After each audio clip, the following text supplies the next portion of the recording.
Welcome to another episode of Creative Herd Studios. Today we're going to be looking at creating the grid enlargement drawing. We're going to be focusing on things like proportion, and we'll talk about that a little bit later. In the second installment, I'll bring that up. And then we're going to look at using colors. We're going to use some of the techniques that we've learned in class so far with our colored pencils.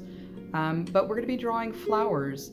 And I was lucky enough to have a cousin who takes beautiful pictures of all different kinds of flowers, and with his permission we will be using his flowers. That way we're not breaking any kind of copyright laws.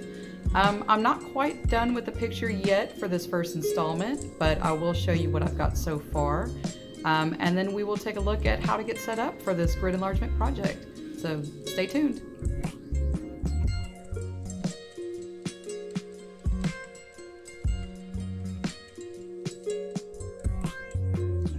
The first thing we're going to want to do is mark off our grid lines. We're going to use a ruler, and we're going to start at 1/2 inch and then do every inch past that point. And that's because we're going to have a 1/2 inch border around our picture, and I will show you how to do that more in class if you need help with that. Once we get those lines measured all the way around, we're going to connect them using the ruler all the way across. And what we should end up with is a 1/2 inch border that we're going to cover with tape. And we should have 9 squares by 9 squares. Once you have it taped off and you have your 9 squares, you're going to start drawing it. Now this will be similar to the grid enlargement practice sheet that we did. You can take it 1 square at a time.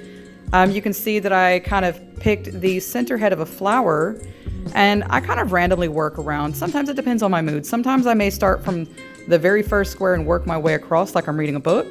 And sometimes I'll find a spot that I really like, and I will go through and just kind of work from that point. Sometimes I get bored with an area and I'll just start in a totally different area. But because it is gridded, the grid allows you to do that kind of thing. You can sort of bounce around from whatever area that you want to work on.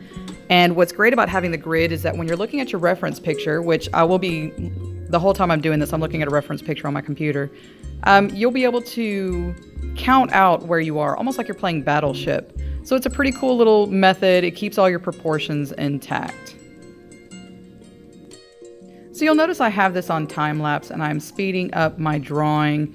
This part of the drawing will probably take you several days to complete. So this project is going to take us 2-3 weeks at least. Could even take more depending on how serious you are about getting the details right.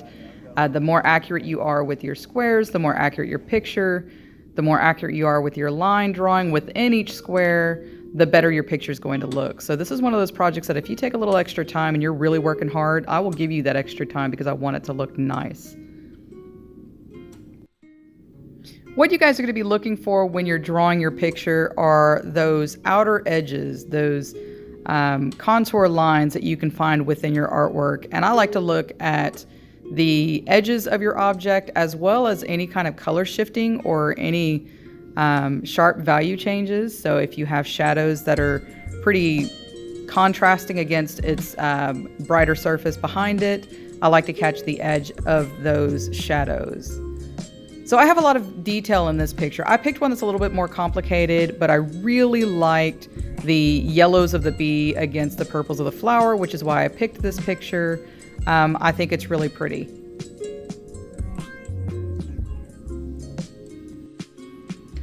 All right, so I'm trying to capture some of the last little details as I move around, trying to make sure that everything looks good.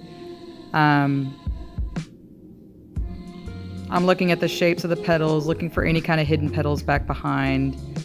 And I want to make sure I have all the details before I start mapping out color. That way I know where to put my color, and I know that everything is proportionate and accurate.